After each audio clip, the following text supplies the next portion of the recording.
Hallelujah. Tayo po na sa Pagkakos.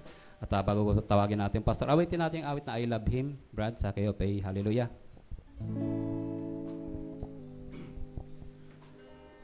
I love Him. I love Him because He first loved me. And all days mine salvation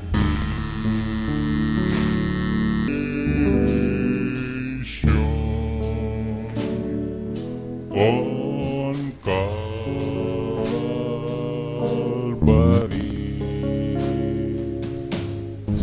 Minsan pa, hallelujah, I love Him, Pastor Ed.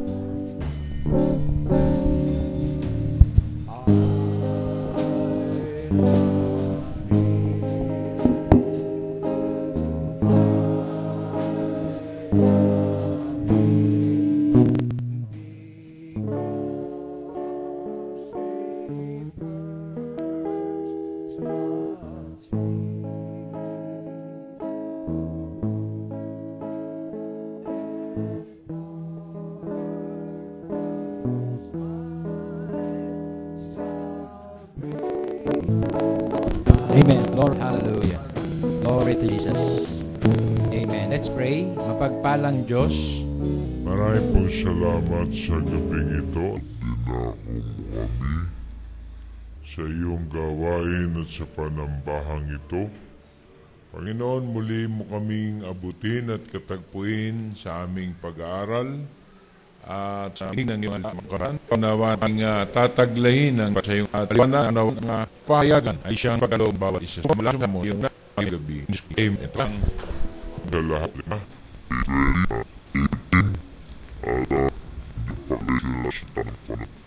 nais kong sa message na can open a plague for instruction guns and what's that what takes place right now at the end. Sa bawat sandali ang selyo ay binubuksan, ang salot ay binubuhos, at ang kapahamakan ay dumarating, at masdan natin kung anong mga nagaganap ngayon sa huling panahon. Amen. At sinabi niya sa message na all the trumpets, all the vials blew under the sixth seal. At ang sixth seal ay 14 seal. At malinaw ang kapatid na sa pang-anim na selyo nandun ang pagpaparusa, nandun ang pag-uhukom, nandun ang judgment ng ating Panginoon. At nais kong i-share itong series na mga pag-aaral hanggang verse 5 lang ako. Ewan ko kung abutin dahil itutuloy natin pakabang pag-aaral. Sa Revelation chapter 8 verse 1, nilin ko na tayo sa ating mga Bible kung dala natin 16 verse 1. Okay?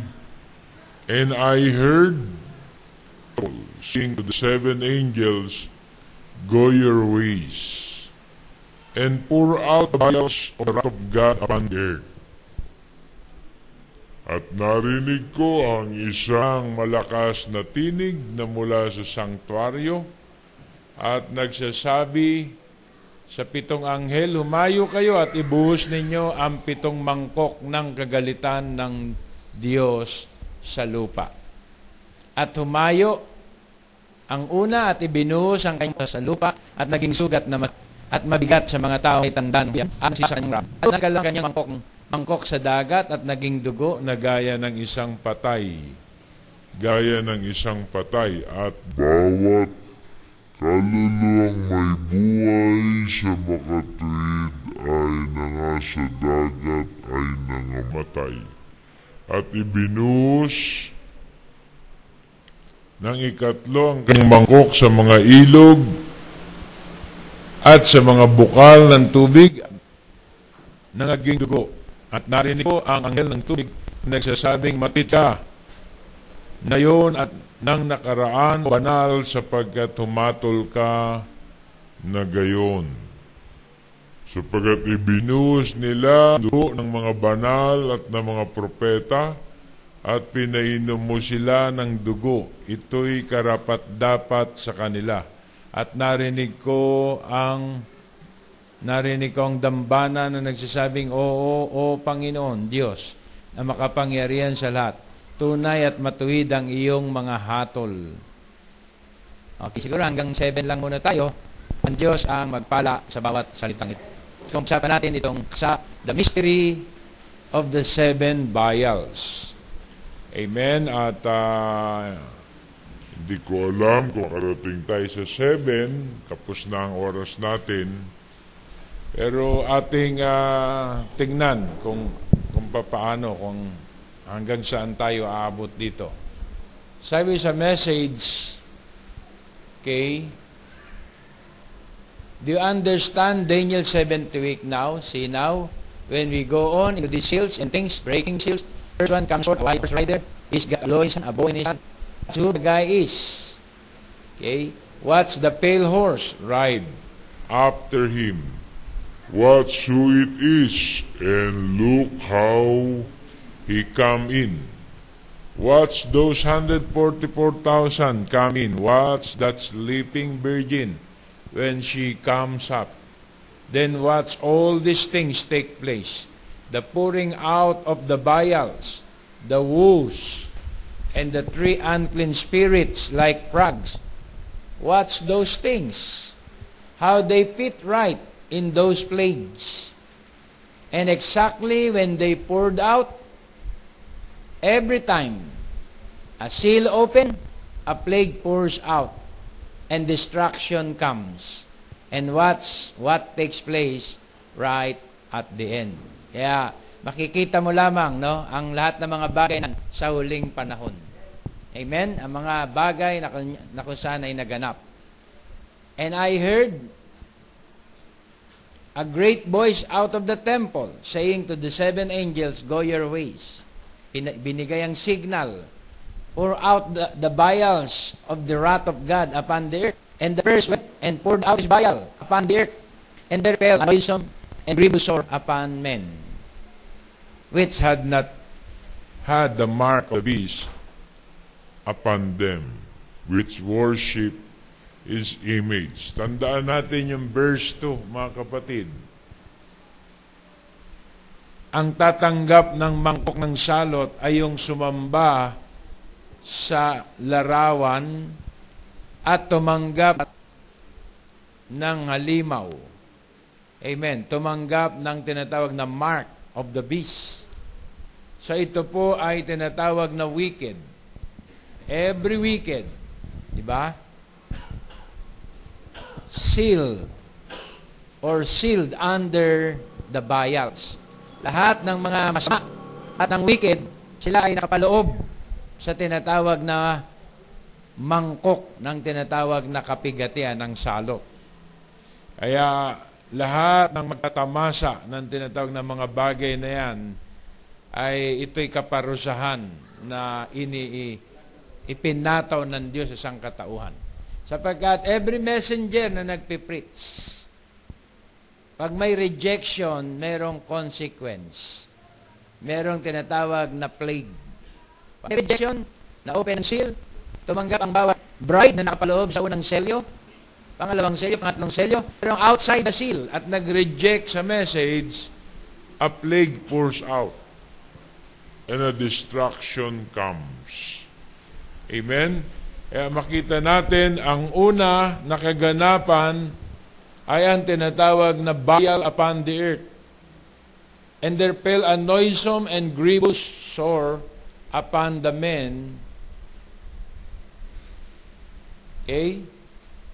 which had the mark of the beast, and upon them which worship his image. Kaya walang kawala, mga kapatid.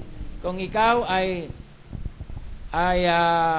tinatawag na partake sa tinatawag na mark of the beast, yung last day diseases, dahil sa end time tayo, meron tinatawag na what kind?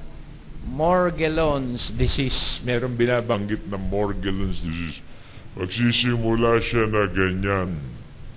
Kaya lumalabas yung uod dyan sa kanyang balat. This is regarded in psychiatry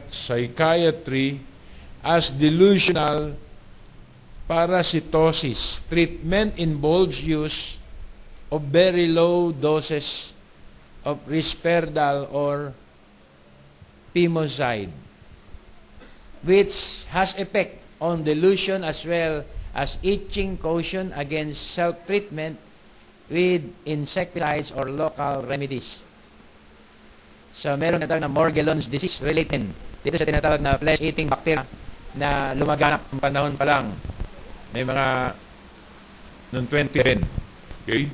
The Mayo Clinic 2011 published a case series regarding Morgellons, concluding that an infectious cause is not there.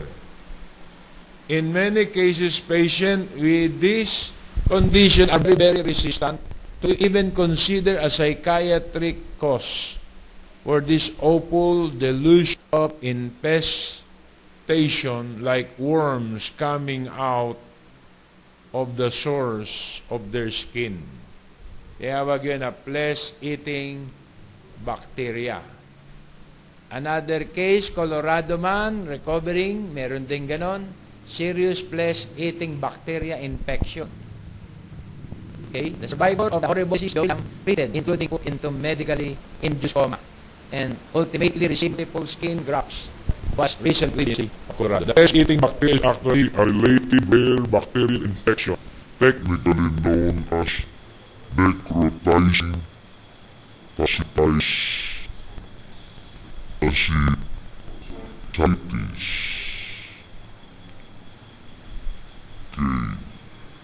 The most common hostage is Streptococcus.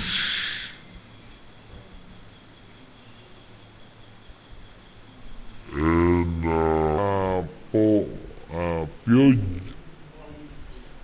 pyogenes, a group A step. However, other bacteria have been implicated. It's called the flesh-eating bacteria because of how it destroys the skin and soft tissue.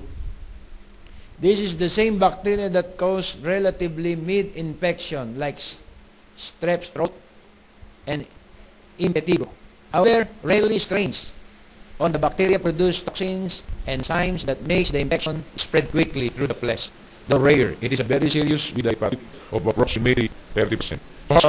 Good bacteria to an opening in skin. Quite often, a minor opening like paper cut.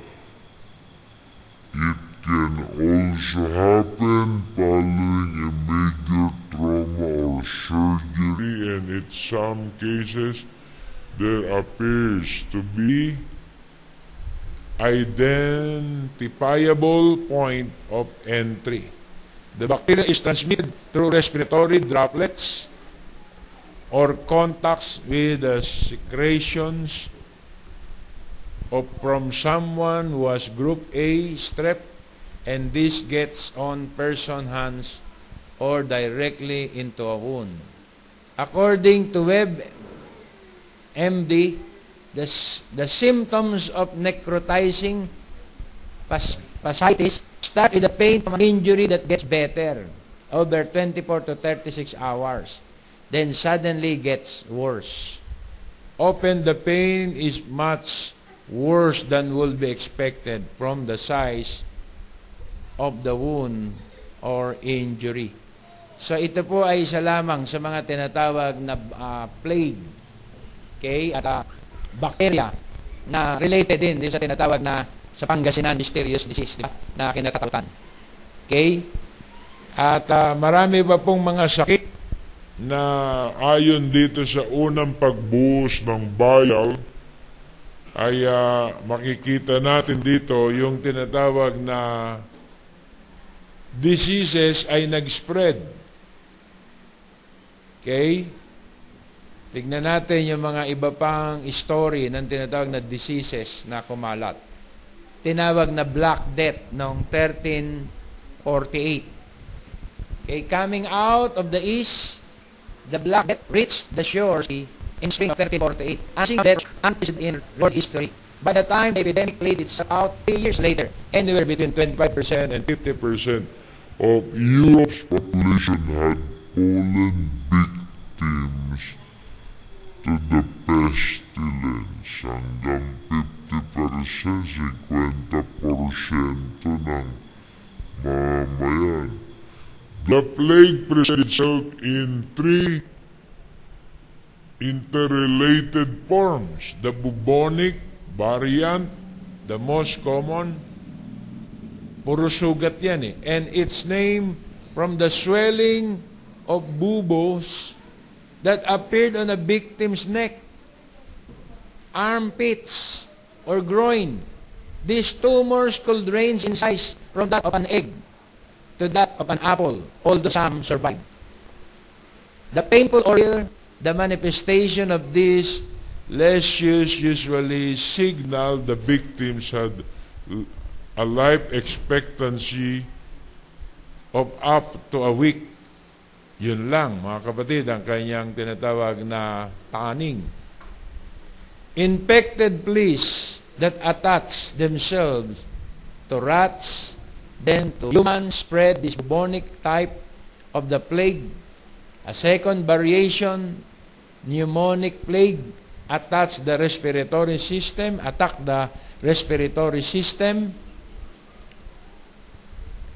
and was spread by merely breathing the exhaled air. It was much more virulent than its bubonic cousin. The life expectancy was measured in 1 or 2 days. Napaka-iksi lang ang buhay mo. Pag kinapitan yan, 2 or 3 days ka lang, ay tepo ka. Finally, the septicemic version of the disease attack the blood system. Para ding dengue, kaya mas worse.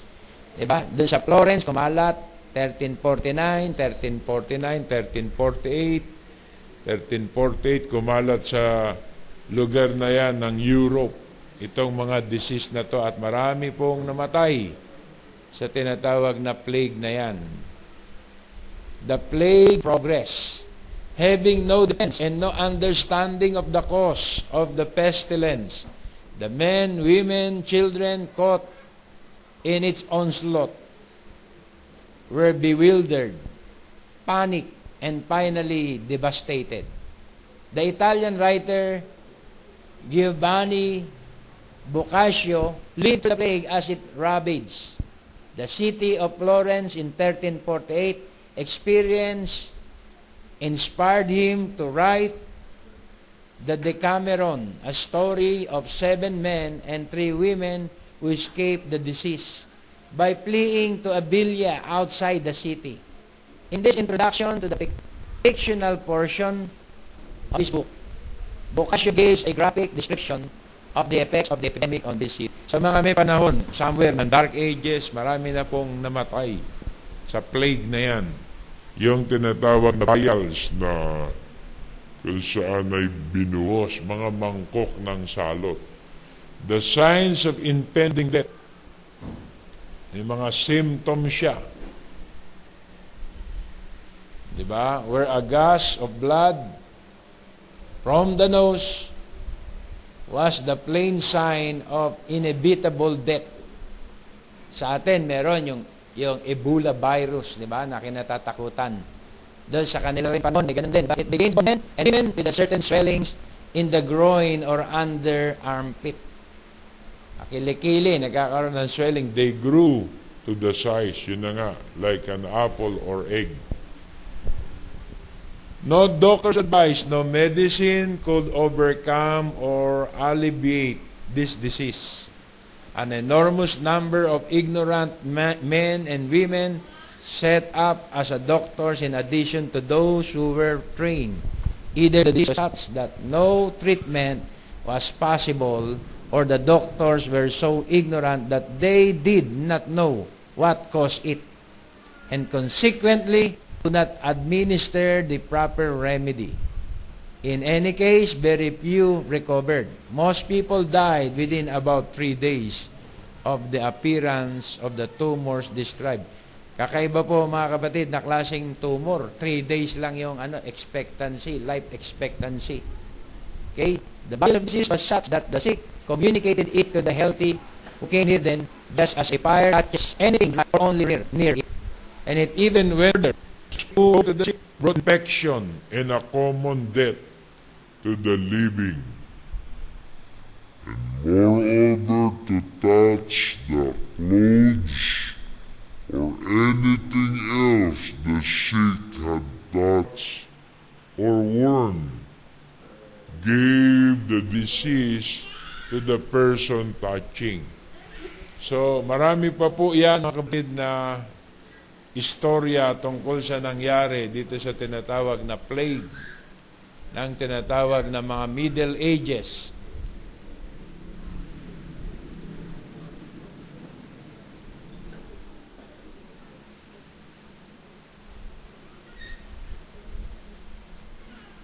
Na ito pa nangyari. Okay? Once about another, hardly ever troubled others, right? Never, hardly ever visited each other. Wala nang dalawan dahil may mga Sakit. Kanya-kanya na, moreover such horror was struck into the hearts of men and women, and calamity that brother abandoned brother. Wala na pong kapakapatid kasi magkakadamayan na eh. Wala na asa-asawa. Pag asawa mo ay kasakit, layo ka na kagad. Ganun nangyari dahil ang bilis ng infection. At sa time na to, mga kapatid, naiwan nila ang syudad.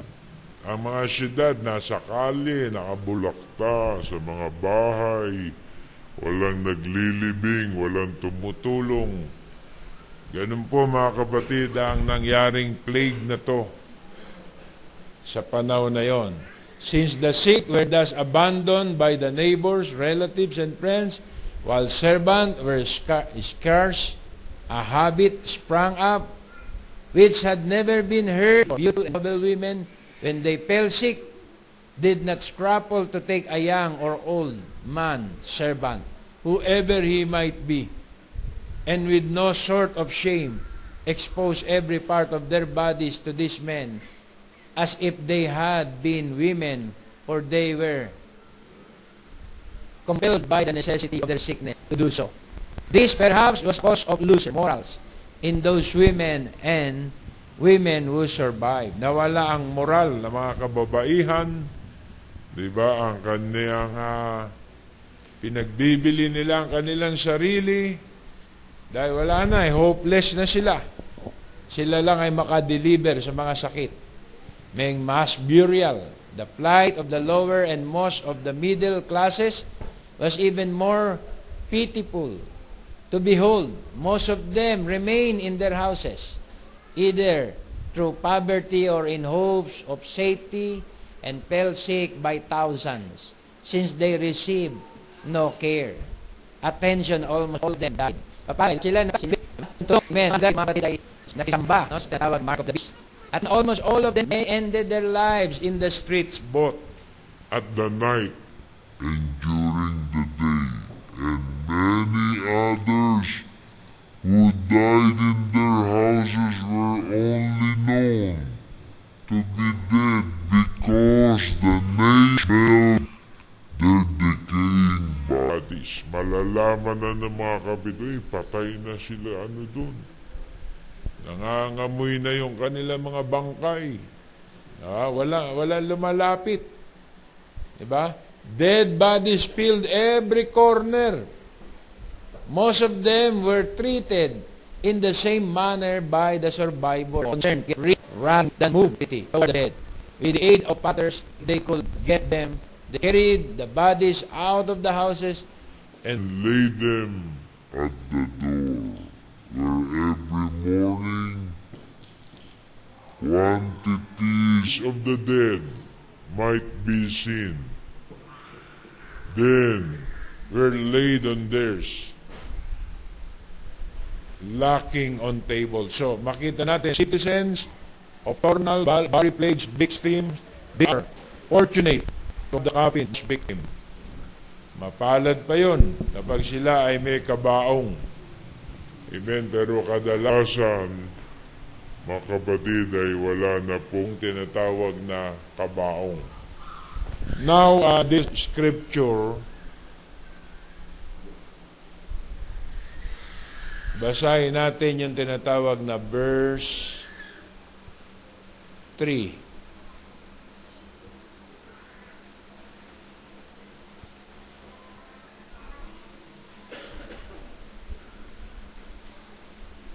Okay?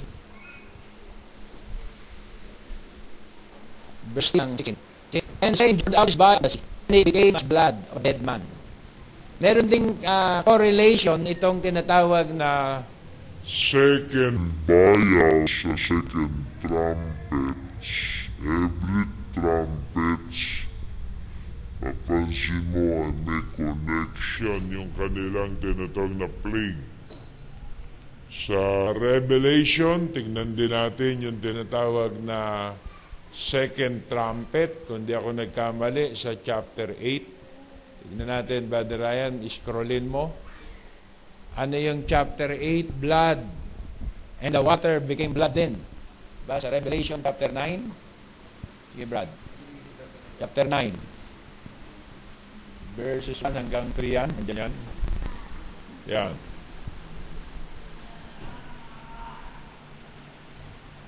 Iba, baba. 8 na yan eh.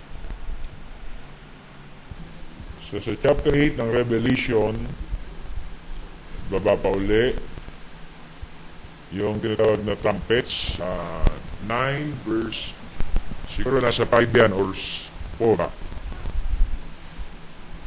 Okay. Yan. Verse 3.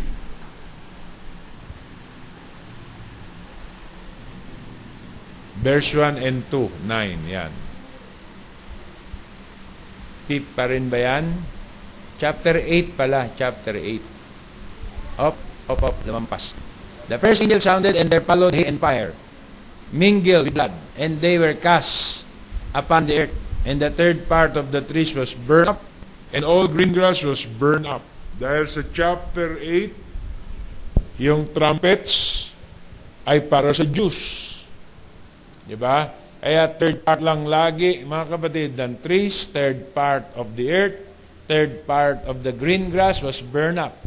And the second angel sounded as it were a great mountain burning, as it were a great mountain, burning with fire, was cast into the sea. Parang isang napakalaking bundok, pero hindi siya bundok.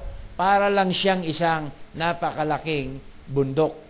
With fire was cast into the sea. And the third part of the sea became blood. Mga kapatid, ito pong istorya na to ay meron pong pangyayari na naganap. As this mountain is to fall on the sea, and the judgment poured forth by the trumpets and vials are to fall mainly on that part of the world bordering on the Mediterranean Sea. It is highly probable that the sea here mentioned is the Mediterranean Sea. Notice that John does not say that it was a mountain that he saw cast in the sea, that he saw, but that it appeared like a mountain. Kung yan ay appeared like a mountain, ano yan? Not a burning volcano, but an immense meteoric mass ablaze with fire. Yung bumaksak na yan, mga kabatid, sa Mediterranean, sa time ng second trumpeting age meteor. In the blaze ng the third of this burning the sea, it is third of the sea, and of the sea. If they are Exodus 7:19-20. They are called the meal of and all the waters. Okay, and all the waters that were in rivers were turned to blood, and the fish that was in the river died, and the river stopped, and the Egyptian could not drink of the water of the river, and there was blood throughout all the land of Egypt. The only difference between the first Egyptian plague and the effect on the Mediterranean Sea by the falling of a meteor into it at the sounding of the second trumpet will be that only 1/3 of the sea shall become blood, that where the meteor strikes, and thus only 1/3 of the living creatures in the sea shall die. 1/3. Also the ship shall be destroyed, possibly by a tidal wave, or the meteor, or may fall on the fleet or naval. Okay, ito pong tinatawag na pangyayari na to, mga kapatid, ay meron po tayong isang research na nagkatotoo. Okay, na yung tinatawag na water turn into blood.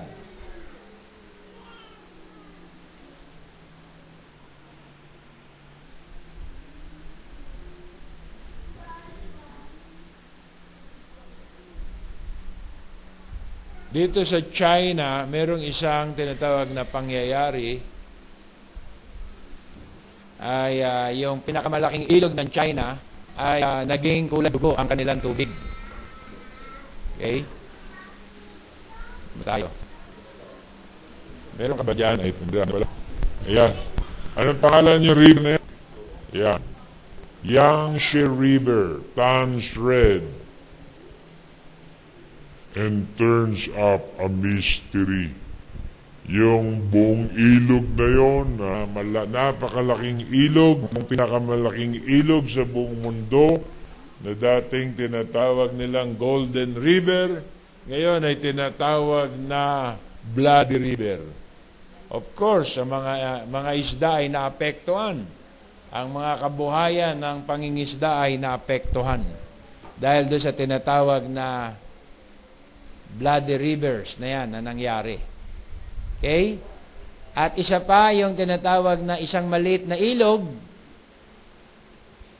sa place na yan na tinatawag na isang waterway turn scarlet after illegal factories dump dye stocks. Okay? Meron tinatawag na mga nagtapon ng tinatawag na mga jobos o kung anumang mga chemical. Di ba? Doon sa tinatawag na ilog. Ayun po mga kapatid. Every days, the waters of the river flow blood red through the sea of Luyang in the North China and Abyss. Kita po natin na nangyari din sa panahon ng third sign, yung third sign ng plague. The third was to turn the Nile water into blood, Was to show this message to Pharaoh that our God is a God over the Nile, over the God of the Nile. He's a God over everything, and He's going to bring death to that nation. And that's what the sign of the blood was. Oh my, direct sign of dead blood. Oh, hallelujah. And I heard the water say, Thou art righteous, O Lord, which art and was and shalt be, because Thou hast judged thus. So kung ating pansinin, before that, Merong tinatawag naman na pangyayari yung sa second trumpet, yung tinatawag na pagbagsak ng tinatawag na mga meteorites. Noong naraan ay nahagingan po tayo dito sir ng isang meteorite, 17,000 miles Ito na sa Eastern. Kaya Eastern din. Pakibihan, Brad. Ano mga yan. Baba mo, scroll mo. Kaya yun yung 2002. Ben. Wala ka ba dyan? Yan.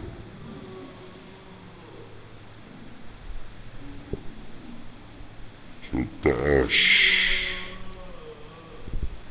Basahin ko rito, medyo liit.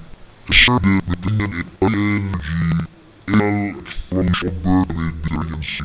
May pagsabog talaga na 4 degrees north and 21 degrees between Libya and Crete.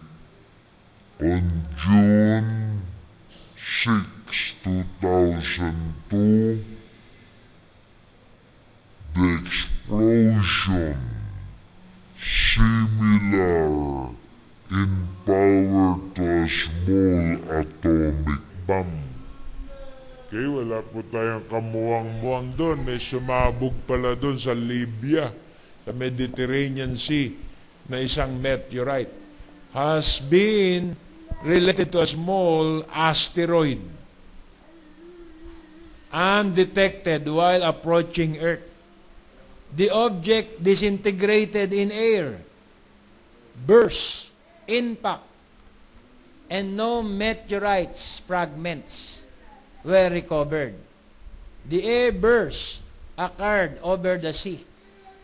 And the event occurred during the 2011 and 2001 and 2002 India, Pakistan standoff. Diba, laging may kasabay na natawag na kaguluhan pag merong meteorites, may war. And there were concerns by General Simon Worden of the U.S. Air Force that a similar explosion could have sparked a nuclear war between the two countries. Had it exploded over Pakistan or India, which would have devastated both regions and caused over 10 million deaths. Amen? See also, okay, yun po mga kabatid, ang mga pangyayari. Kaya alam po natin, yan po ay mga pagan, di ba? Hindi sumasamba sa mga buhay na Diyos. Kaya meron silang tinatawag na catastrophe na dinadanas. So yun po yung nagpak na mga meteorites. At yung tinatawag na second vials, ay meron naman tinatawag na ang mga tubig ay nagiging dugo. Meron ding na-detect ang NASA noong 2012. Okay, isang tinatawag na asteroid. Asteroid 14 hindi na hamas ang layo. Kaya yung tinatawag asteroid na man. So yung tinatawag bias, pinagaganap na po, sabi ni Barbanam, sa tuwing ibuksan selyo, sa tuwing may rejection, meron ding plague na lumalagpak sa lupa. Okay? Kaya ang panahon ay tunay na napakalapit na. Amen. Marami pa silang minamanmanan sa impapawid na mas malalaking asteroid na nakaabang. And the third angel poured out his vial upon the rivers and fountains of waters, and they became blood. Yun nga yung rivers, Yangtze rivers. Hindi lang ang tinatawag na ocean, hindi pati rivers. Amen. Ang tinatawag na fountain of life ay naapektuhan. Amen. Sa tinatawag na plague na ito na nasa mundo ngayon. Oh, glory to God. Verse 6, for they have shed the blood of the saints and prophets, and thou hast given them blood to drink, for they are worthy. And I heard another out of the altar say, even so, Lord God Almighty, True and righteous are thy judgment. Kaya yun pala ay pag-iiganti ng Diyos, mga kapatid, sa kasamaan ng mundo. Amen? Na yung mga pinagpapapatay nila na saints, diba? Yung mga pinatay na mga Jews sa time ni Queen Elizabeth ng Spain, diba? Yung minartir sa time nila Hitler at marami pa sa Europe na mga pinagpapatay, mga kapatid, ay minabuti na ng Diyos. Sige, total, uuho kayo sa dugo ng mga banal. Painumin ko kayo ng dugo sa pamamagitan ng mga dugo sa ilog, dugo sa Fountains of waters, yan ang iinumin nyo mula ngayon. Alam nyo mga kapatid, ayon sa story, kumita pa ang mga Israel. Nung ang tubig sa Egypt ginawang dugo, ang mga Israel ay may tubig. Kaya mga Egyptian, kinakailangan nilang bumili ng tubig sa Israel. Ewan ko kung magkano halaga ng isang boteng tubig sa Israel. Diba? Sabi sa kasaysayan, kumita pa sila. Diba? Kailan iinumin nila doon? Diba? Pag sila mismo, mga kapatid, sasalok, mga kapatid, nagiging dugo, may curse. Ang Israel, binibili nila para makinom sila. Mamamatay sila eh. Walang maiinom eh. Pag ganyan ba ang tubig, iinom ka? Mahirap yatang uminom, di ba? Baka kung ano-anong bakterya yung nandyan na, di ba? Kaya yun po, mga kapatid, ang unang vials at pangalawang vials. Dahil ang third vials, ang fourth vials poured, and the fourth angel poured out his vial upon the sun, and power was given unto him to scorch men. Yun ay to be continue. Amen? Sa susunod natin pag-aaralan. Di ba? Yun tinatawag na solar superstorm. Meron pala yan. Solar superstorm. Amen? Tinawag ang superstorm. So, first, the third vial ay malinaw na nakikita natin. Di ba? Yung mga chemtrail, first vial, yung sore, grievous sore, mysterious disease, bubonic disease, iba-ibang mga disease, mga plague, mga kapatid. Pag binuksan mo ang history, makikita mo hindi daan-daan na mamatay. Diba? Thousands, hundreds of thousands, ganun po. Pag dinapuan ng isang syudad, ubos yun. Wala, mga kapatid, matitira doon. Ganun po katindi yung plague noong Dark Ages. Diba? Dahil nagdilim ang tinatawag na spiritual na bil na tao. Kaya dinala sila sa tinatawag mga curse. Sir, it's a message ang bride, hinado sa vials. I pray from the vials. Diba? Sapagkat ating selyo ay sa seals. Hindi po tayo nakatalaga sa vials. Hindi tayo nakatalaga sa trumpets. Ang Israel ginigising, kaya meron silang sounding ng trumpets. May blowing ng trumpets. May disturbances sa nature. First, to fourth vials ay nature ang inatake. Diba? The same din sa first to fourth trumpet, nature din ang inatake. Kaya titignan natin sa susunod nating lesson kung ano yung tinatawag na superstorm. Diba? Kung ano yung plague na yan sa tinatawag na sun. Tayong lahat tumayo at tayong mananalangin. Meron bang mga prayer request? At pwede po natin yung ipasa. Kayong trangkat. Okay, sama rin natin ito si Celeste sa kanyang ship. Okay. Ano bang prayer request? Awit ang daan po rin awit.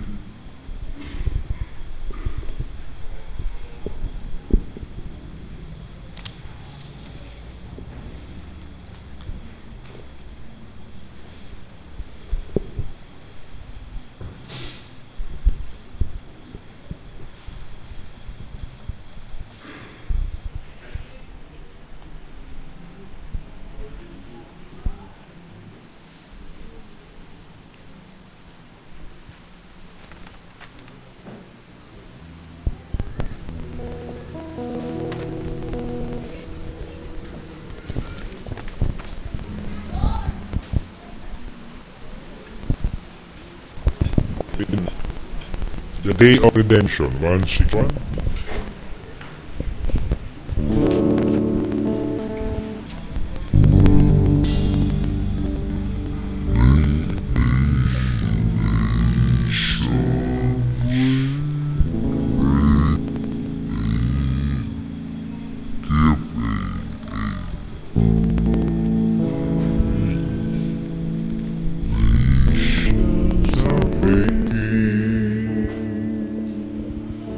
Israel's awakening, the signs that the prophets foretold. The Gentile days numbered with horrors encumbered, eternity soon will unfold. The day of redemption is near. Men's hearts are failing for fear. Be filled with the Spirit, your lamp streamed and clear. Look up, your redemption is near.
Hallelujah. Glory.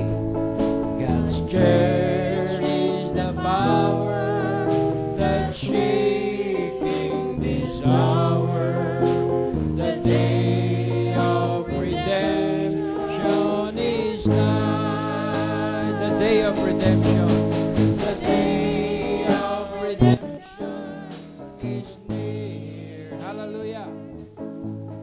Men's hearts are failing for me. Filled with the Spirit, your lamp stream and clear. Look up, your redemption is near. False prophets are lying, God's truth they're denying. That Jesus the Christ is our God. Though this generation spurns God's revelation, will walk where the apostles have trod. Glory. The day of redemption is near. Yes, Lord. Hallelujah. And hearts are beating for me. Be filled with the Spirit, your love stream and clear. Look up, your redemption is near. Glory, hallelujah. Tayo po'y manalangin, dakila at mapagpalang Diyos. Marami pong salamat, Lord, sa kaganapan ng iyong mga salita. at nakikita namin ang iyong mga hula ay maliwanag na nagaganap, Panginoon, sa aming mga paningin. Dalangin po namin, Lord, na lalo kaming tumibay, tinadaan ng kahirapan, O Diyos, at paghatol at paghukom sa mundong ito, Panginoon. Naway lalo kaming maging matatag sa paninindigan sa iyong mga salita. Abutin mo ang mga may karamdaman, Panginoon. Hallelujah. Ngayon, si Pau, sa anak ni Sister Lynn, pagalingin mo sa lahat at gayon sa guidance mo sa kanyang pag-alis papuntang Saudi. Ikaw ang Diyos na buhay, na dakilang gagamot at tagapag-ingat. Dalang din namin si Brother Jojo Pintal sa kanyang karamdaman. Na sa oras na ito, Panginoon, ipagkaloob mo sa kanya ang kagalingan. Gayon din, Lord, kay Baby Celeste, pagalingin mo ang kanyang sipon at ubo. Salamat, Panginoon, sa iyong mga promises. At naway aalis sa pagdalanginan na ito na tinaglay ang katugunan. Taglay ang lahat ng kaganapan ng aming mga panalangin. Hawiin mo ang aming daranan at protektahan mo kami sa aming mga daan. Salamat po, Panginoon, hanggang sa linggo ay manatili kami, Panginoon, sa iyong mga aral, sa iyong mga mensahe. Thank you, Lord. In the name of Jesus Christ we pray. Amen and amen. God bless you all. Tapos na po ang